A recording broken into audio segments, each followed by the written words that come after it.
চলো নিজ নিকেতনে।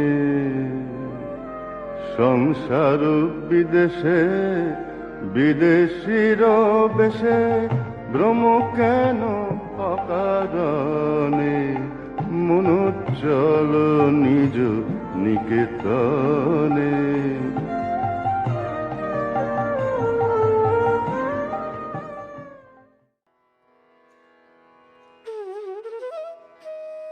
ಓಂ ಶ್ರೀ ಗುರುಭ್ಯೋ ನಮಃ. ವಿವೇಕ ವಿಸ್ಮಯ 157.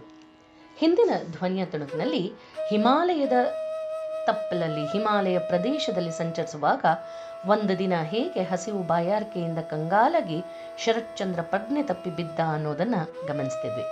ಈಗ ಅದರ ಮುಂದುವರೆದ ಭಾಗ. ಹಿಮಾಲಯ ಪ್ರದೇಶದಲ್ಲಿ ಸಂಚಾರ ಮಾಡುವಾಗ ಆ ಸಮಯದಲ್ಲಿ ಒಂದು ದಿನ ನಾನು ಅಂದ್ರೆ ಶರತ್ಚಂದ್ರ ಹೇಳ್ತಾ ಇದ್ದಾನೆ, ನಾನು ಹಸಿವು ಬಾಯಾರಿಕೆಯಿಂದ ಕಂಗಾಲಾಗಿ ಪ್ರಜ್ಞೆ ತಪ್ಪಿ ಬಿದ್ದುಬಿಟ್ಟೆ. ಆ ಕೊರೆತದಲ್ಲಿ ನಾನು ಸತ್ತೇ ಹೋಗ್ಬಿಡ್ಬೇಕಾಗಿತ್ತು. ಆದರೆ ಸ್ವಾಮೀಜಿ ನನ್ನನ್ನು ತಮ್ಮ ಹೆಗಲ ಮೇಲೆ ಹೊತ್ಕೊಂಡು ಸಾಗಿ ಹೊರಟರು. ನನ್ನನ್ನು ರಕ್ಷಣೆ ಮಾಡಿದ್ರು. ಇನ್ನೊಂದ್ಸಲ ಅಂತೂ ನಮ್ಮ ಪ್ರಯಾಣಕ್ಕೆ ಯಾರೋ ಒಂದು ಕುದುರೆಯನ್ನು ಕೊಟ್ಟಿದ್ರು.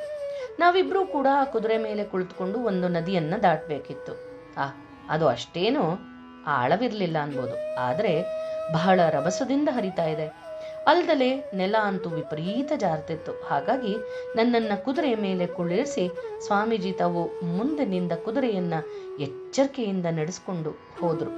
ಹೀಗೆ ಹಲವಾರು ಸಲ ಸ್ವಾಮೀಜಿ ತಮ್ಮ ಪ್ರಾಣವನ್ನೇ ಪಣವಾಗಿ ಇಡಿಸಿ ನನ್ನನ್ನು ಕಾಪಾಡಿದ್ರು ಅನ್ಬೋದು. ಸ್ವಾಮೀಜಿಯನ್ನ ನಾನು ಏನಂತ ಬಣ್ಣಿಸ್ಲಿ? ಅವರ ವ್ಯಕ್ತಿತ್ವವನ್ನು ವರ್ಣಿಸೋದಕ್ಕೆ ನನಗೆ ತಿಳಿದಿರುವಂತಹ ಶಬ್ದ ಒಂದೇ. ಸ್ವಾಮಿ ವಿವೇಕಾನಂದರು ಅಂದರೆ ಪ್ರೇಮ, ಪ್ರೇಮ ಮತ್ತು ಪ್ರೇಮ ಅಷ್ಟೇ. ಪ್ರೇಮವಲ್ಲದಲೇ ಮತ್ತೇನೂ ಆಗಿರೋದಕ್ಕೆ ಸಾಧ್ಯವೇ ಇಲ್ಲ. ಸ್ವಾಮೀಜಿಯ ವ್ಯಕ್ತಿತ್ವ ಎಲ್ಲ ಅಂದರೆ ಸ್ವಾಮಿ ವಿವೇಕಾನಂದರ ವ್ಯಕ್ತಿತ್ವವೆಲ್ಲವೂ ಕೂಡ ಪ್ರೇಮಮಯ. ಕೆಲವು ಸಲ ಕಾಯಿಲೆಯಿಂದಾಗಿ ನಾನು ದುರ್ಬಲನಾಗ್ಬಿಡ್ತಿದ್ದೆ, ನಡೆಯೋದಕ್ಕೆ ತುಂಬ ಕಷ್ಟವಾಗ್ತಿತ್ತು. ಆಗ ಸ್ವಾಮೀಜಿ ನನ್ನ ಸಾಮಾನುಗಳನ್ನೆಲ್ಲ ತಾವು ಹೊತ್ಕೊಂಡು ತರ್ತಾ ಇದ್ರು. ಆ ಸಾಮಾನುಗಳಲ್ಲಿ ನನ್ನ ಬೂಟುಗಳೂ ಕೂಡ ಇರ್ತಿತ್ತು ಅನ್ನೋದನ್ನ ನಾನು ತಿಳಿಸ್ದಲೇ ಇರೋದಕ್ಕೆ ಸಾಧ್ಯವೇನು? ಇದು ಸ್ವಾಮಿ ವಿವೇಕಾನಂದರಾಗಿದ್ರು. ಮುಂದೆ ಒಂದಾನೊಂದು ಸಂದರ್ಭದಲ್ಲಿ ಶರತ್ಚಂದ್ರ ಯಾವುದೋ ಒಂದು ಕಾರಣದಿಂದ ತುಂಬಾ ದುಃಖಕೊಂಡು ಸ್ವಾಮೀಜಿ ಹೇಳ್ತಾನೆ, ಸ್ವಾಮೀಜಿ ನೀವು ನನ್ನನ್ನು ಕೈ ಬಿಟ್ಬಿಡ್ತೀರಾ ಅಂತ ಕೇಳ್ತಾನೆ. ಆಗ ಸ್ವಾಮೀಜಿ ಚೇಡಿಸ್ತಾ ಹೇಳ್ತಾರೆ, ಛೇ ಮೂರ್ಖ, ನಿನ್ನ ಬೂಟುಗಳನ್ನ ಕೂಡ ನಾನು ಹೊತ್ಕೊಂಡು ಹೋಗಿದ್ದೀನಿ, ನೆನ್ಪಿದೆಯೇನೋ? ಅಂಥದ್ರಲ್ಲಿ ನಿನ್ನನ್ನು ಕೈ ಬಿಡ್ತೀನಾ ಅಂತ. ಇನ್ನೊಂದ್ಸಲ ಅವರು ಅರಣ್ಯವೊಂದರಲ್ಲಿ ಸಂಚಾರ ಮಾಡುವಾಗ ಅಲ್ಲೊಂದ್ ಕಡೆ ಮನುಷ್ಯನ ಮೂಳೆಗಳು ಬಿದ್ದಿರೋದನ್ನ ನೋಡಿದ್ರು. ಜೊತೆಯಲ್ಲೇ ಕುಳಿತು ವಾಸನೆ ಬೀರ್ತಿರುವಂತಹ ಕಾವಿ ಬಟ್ಟೆಯ ಚೂರುಗಳು, ಎದೆ ತಲ್ಲಣಿಸುವಂತಹ ದೃಶ್ಯ. ಸ್ವಾಮೀಜಿ ಅವೆಲ್ಲದನ್ನ ತೋರಿಸ್ತಾ ಹೇಳ್ತಾರೆ, ಓ ಶರತ್, ನೋಡಿಲ್ಲಿ, ಯಾರೋ ಒಬ್ಬ ಸನ್ಯಾಸಿಯನ್ನ ಒಂದು ಹುಲಿ ತಿಂದು ಹಾಕಿರ್ಬೇಕು. ಏನ್ ಭಯವಾಗ್ತಿದೆಯೇನೋ?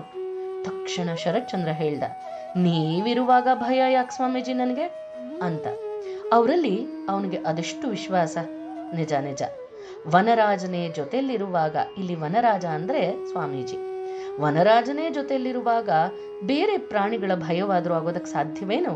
ಹಾಗಾಗಿ ಸ್ವಾಮಿ ವಿವೇಕಾನಂದರನ್ನ ಸಿಂಹಕ್ಕೆ ಹೋಲಿಸಿ ಭಾವಿಸುವಂಥದ್ದು ಇದೆ.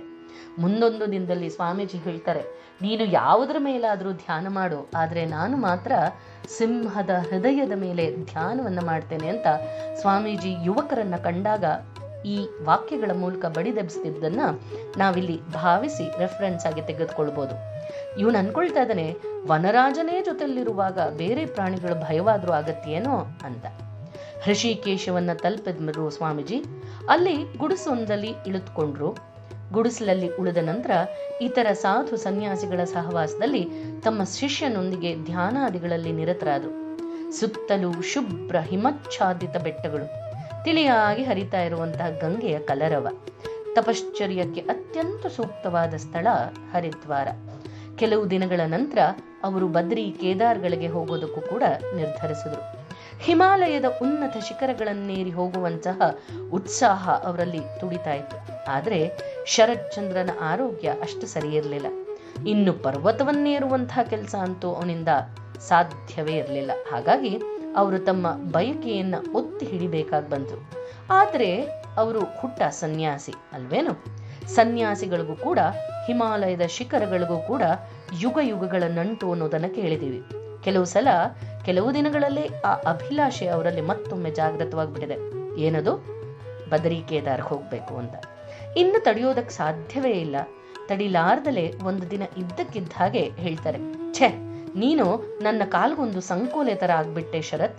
ನಾನೊಬ್ಬನೇ ಹಾಯಾಗಿ ಅಲ್ದಾಡ್ಕೊಂಡಿದ್ದೆ. ಈಗ ನೀನೊಬ್ಬ ಬಂದು ನನ್ಗೊಳ್ಳೆ ತಲೆನೋವಾಗ್ಬಿಟ್ಟೆ. ಸಾಕಾಯ್ತು. ನಾನು ನನ್ನ ದಾರಿಯನ್ನ ಹಿಡಿದುಕೊಂಡು ಹೊರಟು ಹೋಗ್ತೇನೆ.